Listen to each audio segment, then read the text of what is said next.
ॐ ऐं ह्रीं क्लीं चामुण्डाय विद्महे। ॐ ऐं ह्रीं क्लीं चामुण्डाय विद्महे। महाकाली, महालक्ष्मी, महासरस्वती या आदिशक्तींना नमस्कार आणि वंदन हाच या मंत्राचा अर्थ आहे। नवरात्रीच्या 9 दिवसांमध्ये देवीच्या वेगवेगळ्या 9 रूपांची पूजा आणि आराधना केली जाते आणि याच 9 रूपांपैकी एक उग्र रूप म्हणजे काळी जोगेश्वरी।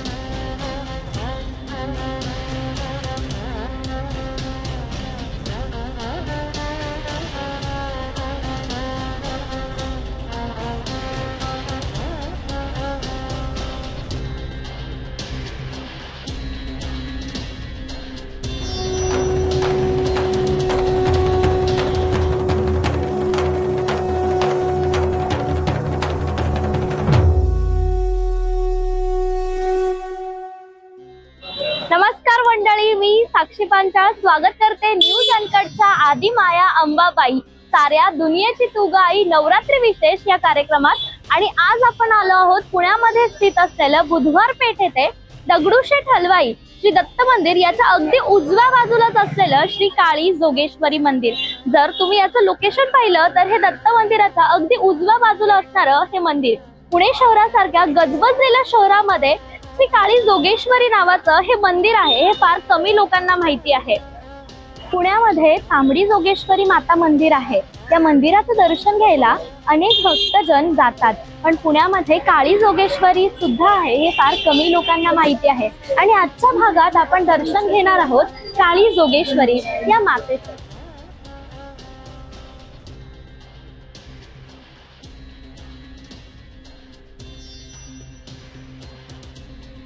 मंदिराच्या आत प्रवेश केलाच तुम्हाला मंदिराचा गाभारा दिसेल आणि हे बांधकाम जे आहे हे लाकडी बांधकाम आहे। पेशवे काळातील हे बांधकाम अजून सुद्धा आपलं ऐश्वर्य तसेच्या तसे टिकून आहे।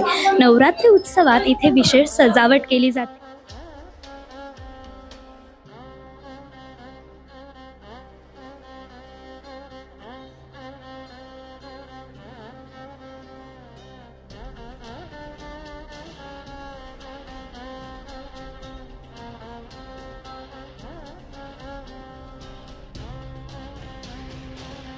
मी या ठिकाणी 365 दिवस रोज दर्शनाला येतो।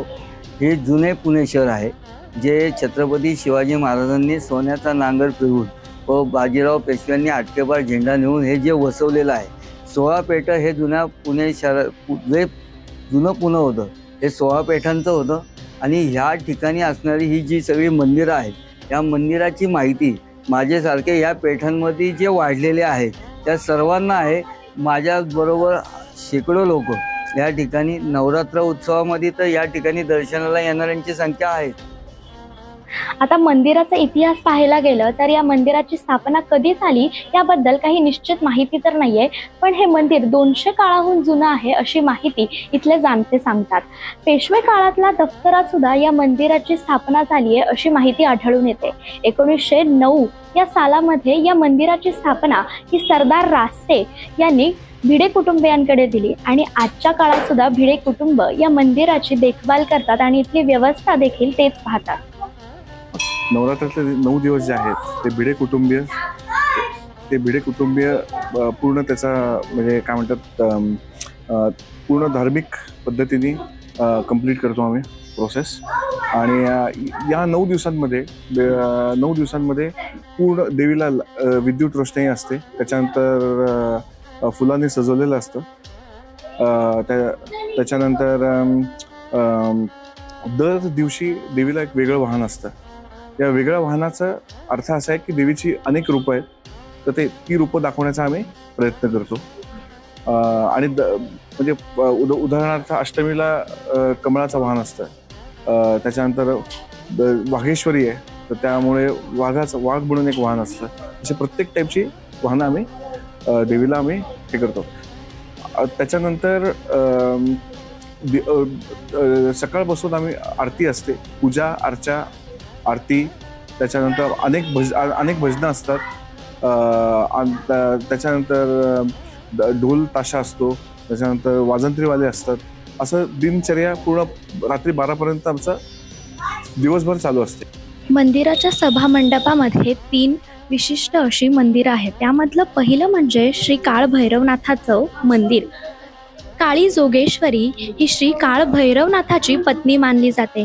काळ भैरव हे शंकराचं उग्र रूप आहे आणि त्यामुळेच या देवीला एक विशिष्ट असं महत्त्व आहे. त्यासमोरच विठ्ठल आणि रुक्मिणीची एक छोटीशी मूर्ती देखील आहे आणि त्याच्या बाजूलाच आहे श्री गणपतीची आकर्षक अशी मूर्ती.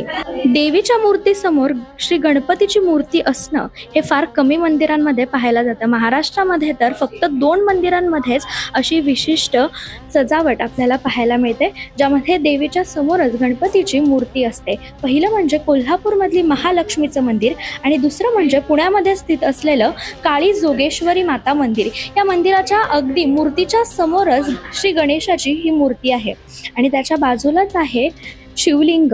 शिवलिंगाच्या समोरच नंदी बैल सुद्धा आहे. मंदिरामध्ये 3 शिवलिंग आहेत आणि त्याच्या समोर नंदी बैल आहे. मंदिरामध्ये अशी 3 वेगवेगळी छोटी मंदिरं आहेत.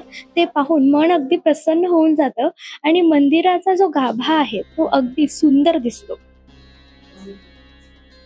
नंतर मग एक देवीला 4 दिवस कंप्लीट देऊळ बंद असतं. त्याच्या मागे शास्त्र असे की देवी 9 दिवस लढून आल्यानंतर ती भयंकर थकलेली असते. दसऱ्याचा सेलिब्रेशन झाल्यानंतर म्हणजे साजरा केल्यानंतर तिला पूर्ण रेस्टची गरज असते.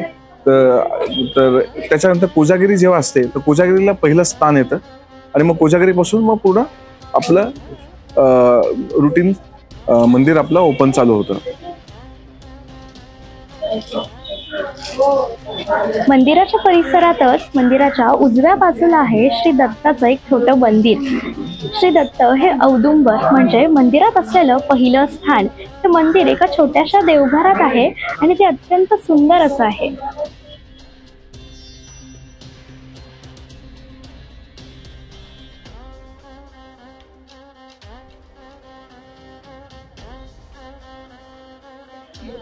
श्री महालक्ष्मी, श्री महासरस्वती या दोन्ही आदिशक्तींच्या मध्ये वास करते, ती म्हणजे श्री काळी जोगेश्वरी.